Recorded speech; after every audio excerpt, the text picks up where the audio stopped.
J'ai beaucoup d'admiration pour tous les parents parce que c'est une situation pas facile dans tous les pays.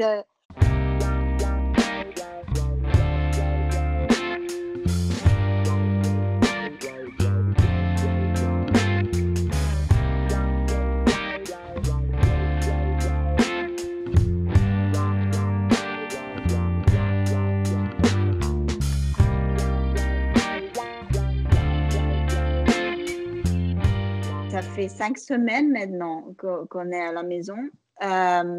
Donc, il y a des moments où on trouve que c'est intéressant de vivre ça en famille et qu'on apprend beaucoup de choses.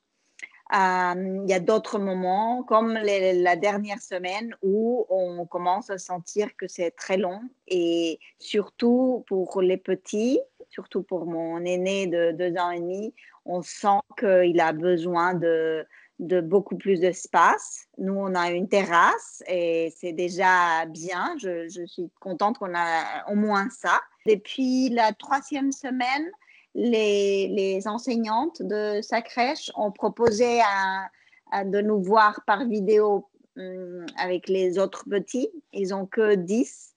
Et on a réussi à faire un petit peu une conférence avec les petits. Et on voyait tout de suite, ce n'est pas leur langage, ils ont besoin du mouvement. Alors, c'était un peu difficile, mais en même temps, on a vu qu'il était très content de revoir ses petits et de voir ses petits amis et les enseignants.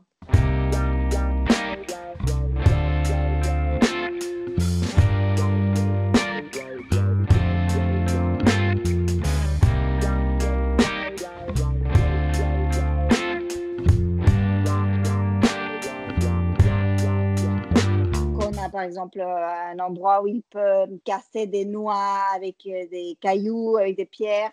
On le fait jouer avec de l'eau. On regarde les plantes, les fleurs. Et c'est vrai que ça, parce que comme ça, il peut voir le rythme et le soleil qui change de position pour continuer à ce qu'il était habitué.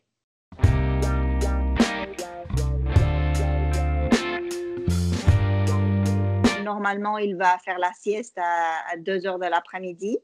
Et là, c'était plus compliqué pour lui. Il n'avait pas dépensé son énergie comme il est habitué à être dans la nature, en train de beaucoup de marcher avec les autres aussi. Donc, on a eu un peu de mal. Et normalement, quand il avait du mal pour dormir la sieste, on allait dehors avec la poussette pour le faire dormir. Et maintenant, ce qu'on fait, c'est qu'on le promène dans la maison avec le porte-bébé sur le dos et comme ça, il réussit à s'endormir. Ce qu'on a aussi fait et on ne faisait pas avant, c'est qu'on a un iPad et on a accès à une application avec laquelle il peut parler avec ses grands-parents et raconter une histoire à travers l'application. Mais le problème, c'est qu'il devient un petit peu addict aussi à ça. Et donc, il le veut de nouveau, il nous demande iPad. Et ça, ce n'était pas du tout comme ça avant.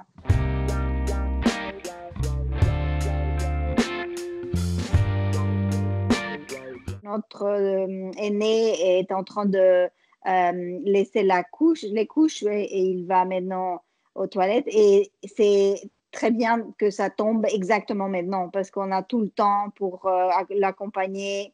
Et donc, suivre son rythme, à voir aussi que ses émotions sont beaucoup avec les nôtres. En fait, c'est comme une danse un peu. Nous, on a des moments où on est fatigué, on est énervé, et puis on voit aussi que c'est un miroir.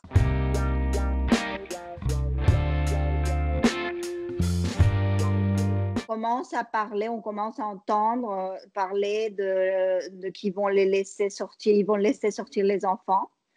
Et ça donne d'espoir. Donc, on se dit, bon, ça fait peut-être qu'on est déjà plus que la moitié du chemin. Et c'est vrai qu'on a vraiment envie de les voir courir sur la plage ou dans la forêt. Nous, on habite à 2 rues de la nature, en fait. Donc, on pourrait. J'ai beaucoup d'admiration pour tous les parents parce que c'est une situation pas facile. Dans tous les pays, c'est une épreuve et Et j'espère qu'il y a beaucoup de gens qui pensent que c'est une situation aussi pour apprendre. Life. Life. Life. Life. Life. Life. Life. Life.